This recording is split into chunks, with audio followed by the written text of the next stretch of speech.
इस मूवी के स्टार्ट में हमें दो हॉबिट्स दिखाए जाते हैं जो मछलियाँ पकड़ रहे थे और इनमें से एक हॉबिट के कांटे में मछली फंस जाती है। ये मछली बहुत ज्यादा बड़ी होती है। ये मछली को खींच नहीं पाता, इसलिए वो खुद तालाब में मछली के पीछे गिर जाता है। अब मछली उसको अपने साथ साथ खींचना शुरू करती है। जब वो तालाब में गिर जाता है तभी उसकी नजर वहाँ पर एक रिंग पर पड़ती है जो कई सौ साल पहले तालाब में गिर गई थी और ये वही रिंग है जो आज फ्रोडो के पास है। अब वो हॉबिट रिंग को उठा लेता है और खुद तालाब से बाहर आ जाता है। तभी वहाँ पर दूसरा हॉबिट भी आ जाता है जिसका नाम स्मिगल था जो आज फ्रोडो के साथ है और गोलम के नाम से जाना जाता है। अब इन दोनों को देखकर उस रिंग का नशा हो जाता है और दोनों उस रिंग को लेना चाहते थे। स्मिगल उससे कहता है कि ये रिंग मुझे दे दो, लेकिन वो ये रिंग स्मिगल को देना नहीं चाहता था। अब इन दोनों के दरमियान में काफी ज्यादा फाइट होती है और स्मिगल उस दूसरे हॉबिट को मार देता है। इसके बाद वहाँ के लोग स्मिगल को निकाल देते हैं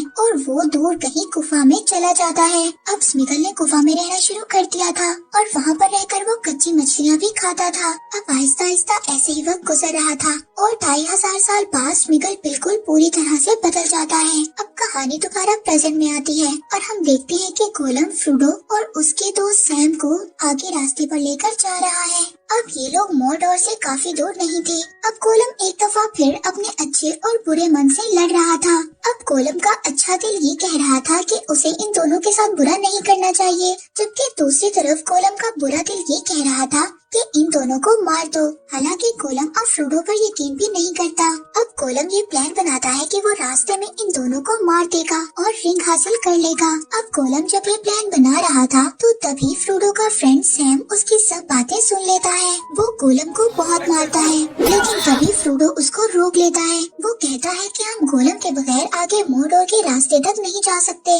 अब ये तीनों आगे बढ़ने लगते हैं। गोलम फ्रोडो को भड़काने की कोशिश भी करता है। वो ये कहता है कि तुम्हारा दोस्त तुम्हारे से रिंग लेना चाहता है। दूसरी तरफ गैंडोल्फ और उनके आदमी उस जगह पर पहुंच जाते हैं जहां पर ट्रेस ने सुलेमान को कैद किया हुआ था और वहीं पर उनके साथ एक आदमी भी था। ये वही आदमी था जिसने किंग पर जादू किया था, जिसकी वजह से किंग सुलेमान के कब्जे में था। अब गैंडोल्फ सुलेमान को कहते हैं कि तुम हमें सब राज बता दो। अब वही किंग अपने आदमी से बोलता है कि तुम सुलेमान का साथ छोड़ दो और हमारे साथ आ जाओ, लेकिन सुलेमान कहता है कि ये मेरा गुलाम है। मगर तभी वो आदमी पीछे से अचानक से सुलेमान पर अटैक कर देता है। वो अपनी नाइफ निकालता है और सुलेमान के बैक पर स्टैब कर देता है। तभी एल्फ नीचे से एक तीर मारता है। वो उस आदमी को जाकर लग जाता है और सुलेमान जब नीचे गिरता है तो एक लकड़ी उनके आर पार हो जाती है और वो भी मर जाता है। सुलेमान के पास एक जादुई बॉल भी थी। जब सुलेमान मर जाता है तो वो बॉल उनके हाथ से छूटकर पानी में गिर जाती है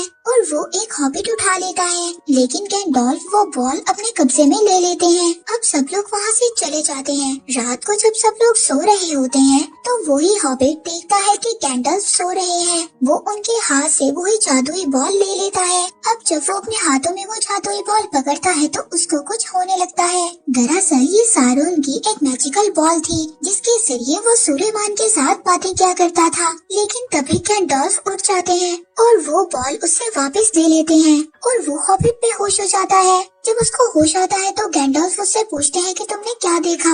वो उनको बताता है कि मैंने एक सिटी को देखा जहाँ पर आग लगी हुई थी। वो बताता है कि मैंने सारोन की जलती हुई आग को भी देखा है। हॉबिट अब उस सिटी की बात कर रहा था जहाँ का राजा एरागॉन था और सारोन को एरागॉन से डर भी था, क्योंकि एरागॉन के ही लोगों ने पहले सारोन की उंगली को काट कर उस रिंग को उससे अलग किया था। गैंडोल्फ उन सबको बताते हैं कि सारोन ये बात नहीं चाहता कि मिडल अर्थ के लोग इकट्ठे हो जाएं। अब गैंडोल्फ उस सिटी में पहुंच जाते हैं जहाँ का ड्रीम उस हॉबिट ने देखा था। वहाँ का राजा बोरोमीर और फेरेमीर के फादर थे और वो अपने बेटे बोरोमीर की डेथ की वजह से बहुत ज्यादा परेशान थे और वो अपने छोटे बेटे फेरेमीर को बिल्कुल भी पसंद नहीं करते थे। गैंडोल्फ जब उसको बताते हैं कि उसका सिटी खतरे में है तो वो किंग किसी की भी हेल्प लेना नहीं चाहता था।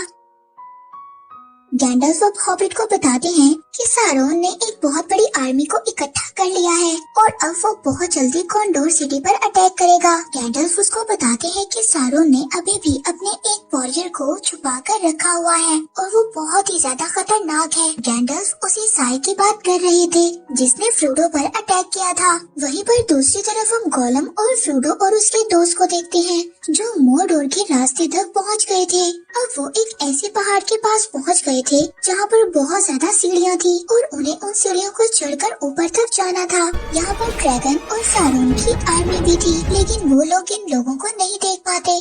अब ये लोग उस पहाड़ पर चढ़ना शुरू कर देते हैं। अब जब ये दोनों रास्ते में सो जाते हैं तो गोलम इनकी बची हुई रोटी को उठाकर नीचे फेंक देता है और उस रोटी के कुछ टुकड़ों को फ्रोडो के दोस्त सैम के ऊपर गिरा देता है। अब जब ये लोग देखते हैं कि उनके पास रोटी नहीं थी तो सैम बोलता है कि ये रोटी गोलम ने चुराई होगी। सैम गोलम को बहुत मारता है। दूसरी तरफ फ्रोडो की हालत बिल्कुल भी ठीक नहीं थी क्योंकि उस तलवार की वार की वजह से फ्रोडो बहुत ज्यादा वीक हो गया था। सैम फ्रोडो से कहता है कि उस रिंग की वजह से तुम्हारी हालत बिल्कुल भी ठीक नहीं है, तुम ऐसा करो थोड़ी देर के लिए रिंग मुझे दे दो। लेकिन फ्रोडो सैम को धक्का देता है और उसको कहता है कि पीछे हटो। वो सैम से कहता है कि तुम वापस चले जाओ। इस बात से सैम को बहुत ज्यादा दुख होता है और गोलम अपने प्लान में कामयाब हो जाता है। दूसरी तरफ कॉन्डोर के किंग रोहान किंग की हेल्प लेना नहीं चाहते थे, लेकिन गैंडल्फ फिर भी रोहान किंग को आग जलाकर इस बात का इशारा दे देते हैं कि उन्हें मदद की जरूरत है। अब ये सब लोग उनकी हेल्प करने के लिए निकल जाते हैं। अब जब एक रात ये निकल रहे होते हैं तभी वहाँ पर आर्विन के फादर आते हैं। वो बताते हैं कि आर्विन मर रही है क्योंकि अंधेरे की ताकत बहुत ज्यादा बढ़ रही है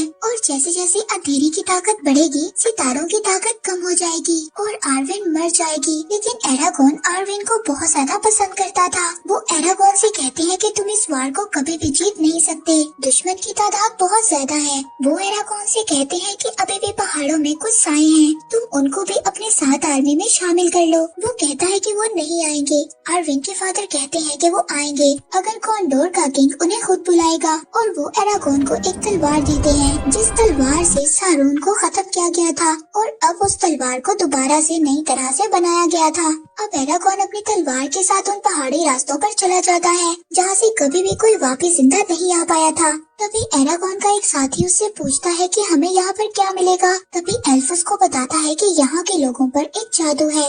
इन लोगों ने कॉन्डोर के किंग की हेल्प के लिए वादा किया था, लेकिन इन लोगों ने हेल्प नहीं की और ये लोग भाग गए। इसीलिए इन लोगों पर ऐसा जादू है जब तक ये कॉन्डोर के किंग की हेल्प नहीं करेंगे तब तक इनकी स्पिरिट यहाँ से आजाद नहीं हो सकती। और किसी ने ये भी कहा था कि कॉन्डोर का किंग एक दिन मूर्तों के रास्ते पर से होकर गुजरेगा और अब ये तीनों मूर्तों के रास्ते पर से होकर गुजरते हैं जहाँ पर बहुत ज्यादा खोपड़ियाँ पड़ी हुई थी और इन खोपड़ियों को देखकर इनके घोड़े भी यहाँ से भाग जाते हैं। तभी वहाँ पर एक स्पिरिट आती है और कहती है कि किसने यहाँ पर आने की इतनी हिम्मत की है। अब एरागोन वहाँ पर उस स्पिरिट से कहता है कि मैं कॉन्डोर का किंग हूँ, मेरे हुक्म को मानो। तभी वहाँ पर बहुत ज्यादा खोपड़ियाँ गिरने लगती हैं और ये तीनों अपनी जान बचाकर बाहर आ जाते हैं और बाहर आकर ये देखते हैं कि सारोन की आर्मी नदी के रास्ते से आगे बढ़ रही है और अब काफी इंसान भी सारोन के साथ मिल गए थे और इन लोगों ने आसपास के गांव को भी जला दिया था। अभी पत्थर से एक साया बाहर आता है। वो एरागोन से कहती है कि हम लोग तुम्हारा साथ देंगे, हम लोग तुम्हारे लिए लड़ेंगे।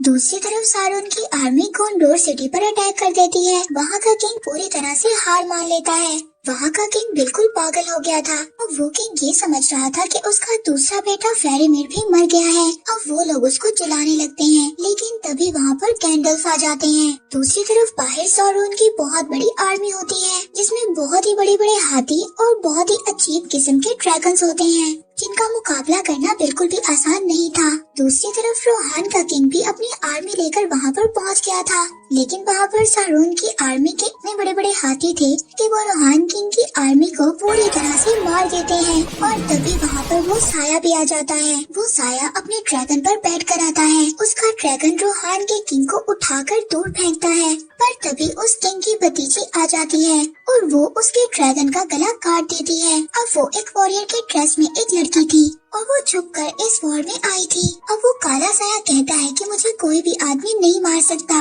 और तभी उस किंग की भतीजी वो तलवार उसके मुंह पे मार देती है और कहती है कि मैं तो आदमी नहीं हूँ, और वो साया भी मर जाता है। दूसरी तरफ हमें दिखाया जाता है कि सारुन की जो आर्मी नदी के रास्ते से आ रही थी वो भी वहाँ पर पहुँच जाती है। वहाँ पर ऑक्स की आर्मी तो पहले ही मौजूद थी। वो उन लोगों से कहती है कि तुमने आने में इतनी देर क्यों कर दी। तभी वहाँ बोट में से एरागॉन और उसके साथ डेडमैन की आर्मी पहुँचती है और वहाँ पर सारून की आर्मी और डेडमैन की आर्मी के साथ बहुत बड़ी फाइट होती है और आखिरकार इस वॉर के बाद इंसानों की जीत हो जाती है। लेकिन इसी वॉर के दौरान रोहान किंगडम का किंग मर जाता है। अब रोहान किंगडम और कॉन्डोर किंगडम दोनों के राजा मर चुके थे।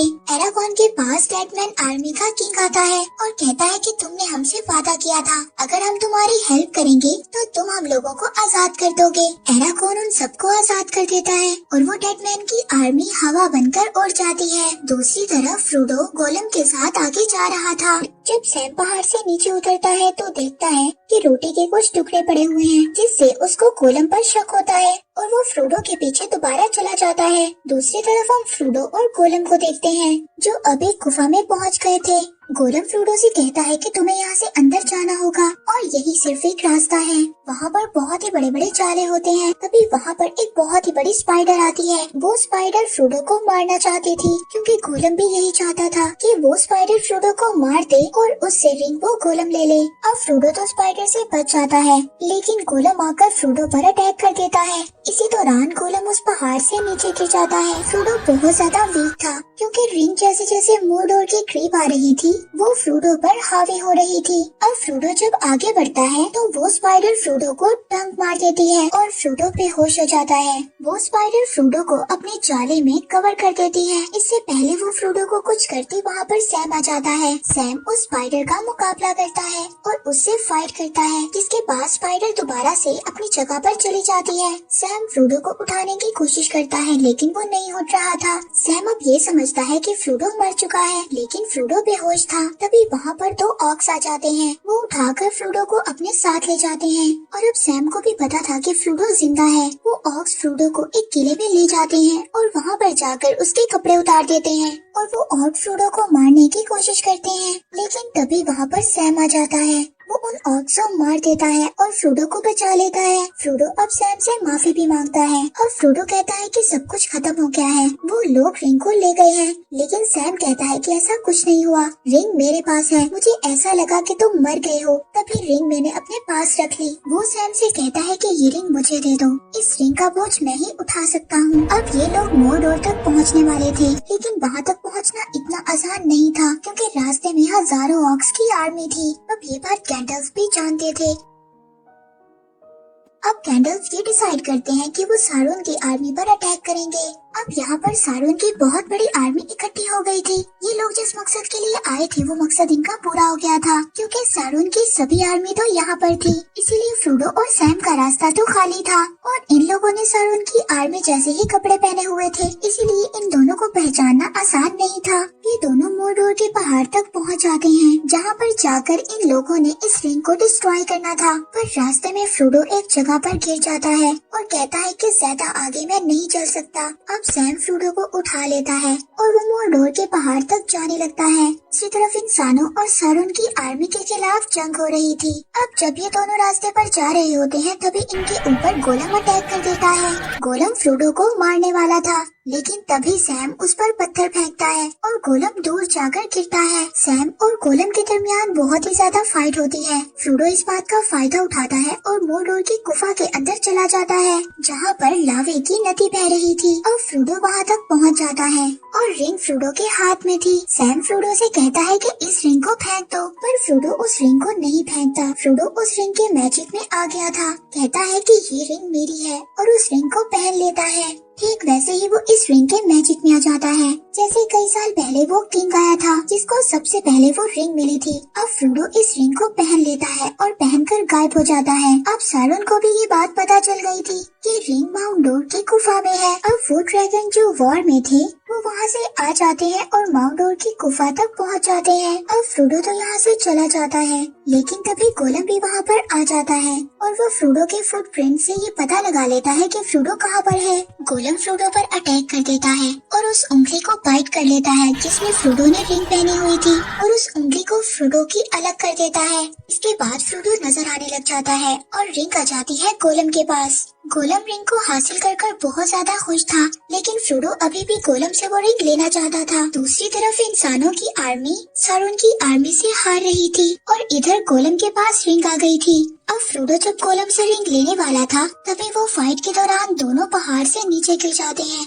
फ्रोडो तो पहाड़ को पकड़कर बच जाता है, लेकिन गोलम लावे में गिर जाता है। सैम फ्रोडो को ऊपर खींच लेता है और रिंग उस लावे में गिरकर पिघल जाती है और रिंग दोबारा वहीं पर चली जाती है जहाँ से आई थी। रिंग के डिस्ट्रॉय होते ही सारुन की आर्मी दोबारा से वापस चली जाती है और इस तरह बुराई की हार और अच्छाई की जीत हो जाती है। अब लास्ट में ये दिखाया जाता है कि एरागॉन को किंग बना दिया जाता है और एरागॉन की आर्विन से शादी हो जाती है। अब जब चारों हॉबिट्स के सामने किंग आता है तो वो किंग के सामने अपना सर झुकाते हैं। किंग उनसे कहता है कि तुम कभी भी किसी के सामने नहीं झुकोगे और जो किंग के साथ बड़े बड़े लोग थे वो सभी उन चारों हॉबिट के सामने झुक जाते हैं। अब 13 महीनों के बाद ये चारों हॉबिट्स दोबारा घर वापस आ जाते हैं, जहाँ पर सैम अब उस लड़की से शादी कर लेता है जिसको वो पसंद करता था और फ्रोडो 4 साल तक अपने सिटी में ही रहता है और वहाँ पर वो एक किताब भी लिखता है और ये किताब सारी फ्रोडो के सफर पर थी।